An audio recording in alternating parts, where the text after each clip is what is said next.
నే తెరచ తలుపులు అన్నీ తరచుగా మూసితివి. కోపించి పగనుంచిన నవ్వుతూ చూసితివి. నే తలచు మార్గములన్నీ తరచుగా మూసితివి. కన్నీలతో దుఃఖించిన కౌగిలిలో దాచితివి. మూయుటకు కారణం నీ మూర్ఖునికి తెలిసినదే.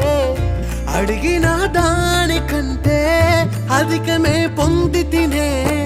మూయుటకు కారణం ఇప్పుడే తెలిసినదే. అడిగిన దానికంటే ఎక్కువే పొంది తినే. నా చిన్న చిన్న ఆశలన్నీ ఎరిగితివి.